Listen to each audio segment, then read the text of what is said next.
So Pokemon Worlds um, had its closing ceremony, I believe, earlier this morning. It was 13 hours ago at 4 in the morning. Now, luckily, because my sleep schedule is trash, I was up for that. Um, but they subsequently released a new trailer for Pokemon Scarlet and Violet's DLC at that same time. And so I figured, fuck it, it wasn't originally on my schedule for this week, but I might as well talk about it. Uh, so yeah, there isn't exactly much this one. It's pretty short, especially since the only news we've had about this DLC so far has been in the form of long form directs and presents. So, but this specifically is for Part 2, the Indigo Disk. So the starters are coming back. That much was obvious. I've been looking at the how people have been data mining the game, and I've seen the whole list of returning Pokemon. From that, I didn't think for a second that they would be found in the wild. Wild in massive quotes. It's a man-made structure, but in the wild. So that's actually pretty cool, being able to capture them. Unfortunately, it is in part 2, so that means that you have to actually finish both the main game. I think both the main game and the first part of the DLC in order to get here. But the point is, you can find them. So that's good. Uh, Pretty nice that it's actually all of them as well. Because Sword and Shield had that where it only really had, barring its own starters, it only had Gens 1, 7, and 3 in there. And Legends only had 4 and uh, the starters for its game. Next, they added some new moves. Psychic Noise heals damage and prevents target from healing. That's actually pretty good. It sets up a heal block, and then I think there's Upper Hand, so it only works. It's like a fighting type Sucker Punch, but that Sucker Punch only works if they're using a physical move, essentially, or not a physical priority move.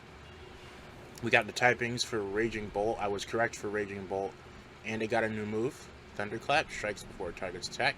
Pretty nice. Was wrong about Iron Crown's type, because I just defaulted to water, but I completely forgot that this thing was Steel Psychic, or Steel Fighting, I think. So it's Steel Psychic this time. And it also has a new move. It's guaranteed to hit twice in a row, as shown in the video by annihilating a Mimikyu. So it's a Steel type move. Nice. And then lastly is this new.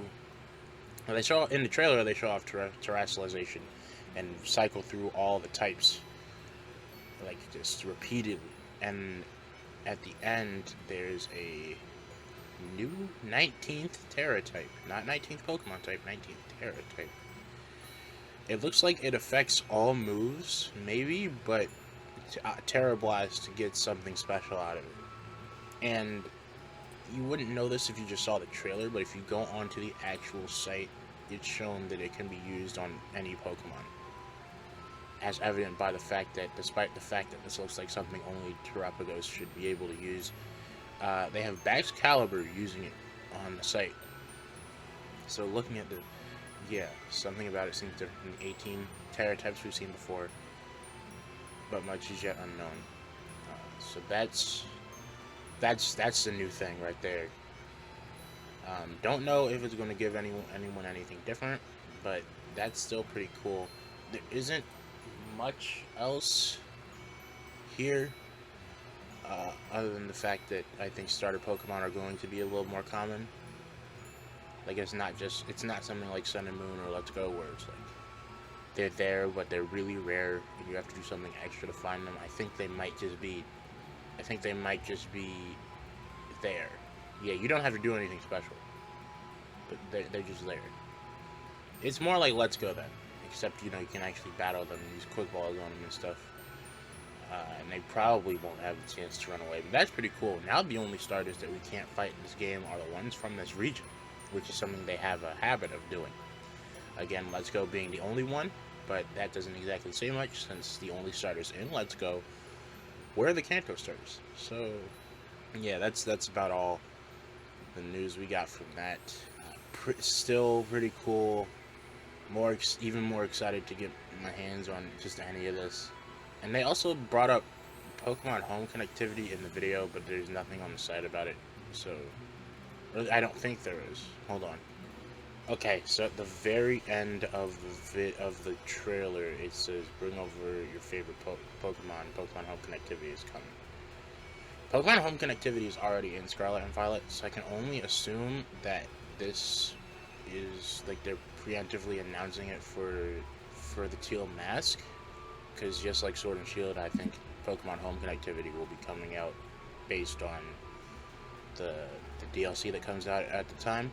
The thing is, these are probably going to be coming so close together that if they aren't doing them all at once, the home connectivity is probably going to be, if not the same day, then pretty close to it. I'd say around a week, 2 weeks, maybe even a month, depending on the scheduled release for both of them, because there's bound to be at least a month or so between the two. So yeah, that's about it. I think I'm still going to make the video I planned for this week, because this shouldn't take too long to edit and schedule. It's just going to be an extra one for this week, I guess. You might like this next one if you like drawings or something. Yeah, that's about it.